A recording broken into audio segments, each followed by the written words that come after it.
ஓம் சாய்ராம், ஜெய் சாய்ராம். என் அன்பு குழந்தையே, நீ எதிர்பார்த்தது உனக்கு நடக்கவில்லை என்றால் உன்னுடைய வாழ்க்கை எப்படி இருக்கும்? ஏமாற்றமாகத்தானே தோன்றும். ஆனால் எதிர்பாராத ஒரு நல்ல விஷயம் உன்னுடைய வாழ்வில் நடந்துவிட்டால் அந்த வாழ்க்கை எப்படி இருக்கும்? அதிசயமானதாக, அற்புதமானதாக மாறிவிடும் அல்லவா?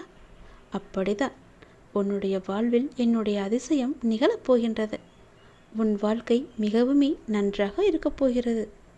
என்னுடைய பிள்ளைகளின் வாழ்வில் அந்த அதிசயங்களை நடத்தப் போகின்றேன்.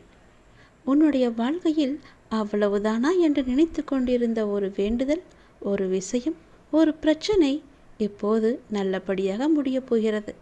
நீ நடக்காது என்று நினைத்து கொண்டிருக்கும் நேரத்தில் உன்னுடைய வாழ்வில் ஒரு அற்புதத்தையும் ஒரு அதிசயத்தையும் நான் நடத்தி எல்லாவற்றையுமே மாற்றி காமிக்கப் போகின்றேன்.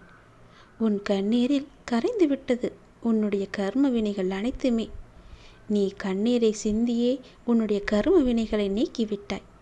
புன்னகையோடு புண்ணிய பலன்களை நீ அனுபவிக்க தயாராக இருக்க வேண்டிய காலகட்டங்கள், சூழ்நிலைகள் எல்லாம் ஒத்து வந்துவிட்டது. இனி உன்னுடைய வாழ்க்கையில் நல்லது நடக்கப் போகிறது. உனக்கு தேவையான உதவிகள் எல்லாம் சரியான நேரத்தில் சரியான நபரிடமிருந்து உனக்கு வந்து கொண்டே இருக்கும். தன்னை காப்பாற்றுபவன் என்று நினைத்து எந்த பெற்றோரும் தன் பிள்ளைகளை படிக்க வைப்பதில்லை. தன்னுடைய நிலை தன் பிள்ளைகளுக்கும் வந்துவிடக்கூடாது என்று நினைத்து தன் பிள்ளைகளை படிக்க வைப்பவர்கள் தான் பெற்றோர்கள். அப்படிதான் நானும் உன்னுடைய நீ நன்றாக இருக்க வேண்டும் என்பதற்காகவே உனக்கு ஒவ்வொன்றையும் பார்த்து பார்த்து செய்து கொண்டிருக்கிறேன். நான் பட்ட கஷ்டம் என் பிள்ளை படக்கூடாது என்ற அனுபவத்திலேயே உனக்கு எல்லாவற்றையுமே செய்து கொண்டிருக்கின்றேன். உன்னுடைய பாதையில் குறுக்கிட்ட தடைகள் எல்லாம், தடை செய்த நபர்கள் எல்லாம் நான் கலைத்து விட்டேன். உன்னுடைய வாழ்வினில் மெல்ல மெல்ல புது ஒளியை நான் பரவச் செய்யப் போகின்றேன்.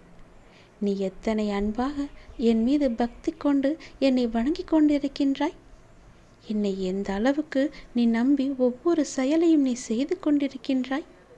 எல்லாம் எனக்கு தெரியும். எது செய்தாலும் என்னிடம் சொல்லிவிட்டு தானே செய்கின்றாய். நான் அப்படி இருக்கும்போது யாருக்கு உதவுவேன்? உனக்கு தானே. உனக்கு முன்பாக அங்கு சென்று நான் உனக்கு காவலாக இருக்க மாட்டேனா? உனக்காகவும் நீ யாருக்காக வணங்குகின்றாயோ அவர்களுக்கும் நன்மைகளே நடக்கும்படி எல்லாவற்றையுமே சுமூகமாக மாற்றி காமிக்கின்றேன். நீ என் மீது கொண்ட நம்பிக்கை நிச்சயம் ஜெயிக்கும். அந்த நாளையும் நீ காணத்தான் போகின்றாய். உனக்கான பாதை தெளிவாகிவிட்டது. உனக்கு சந்தோஷம் கிடைக்கப் போகின்றது. தேவையில்லாமல் கவலைப்படாதே. நல்லது நடக்கும்.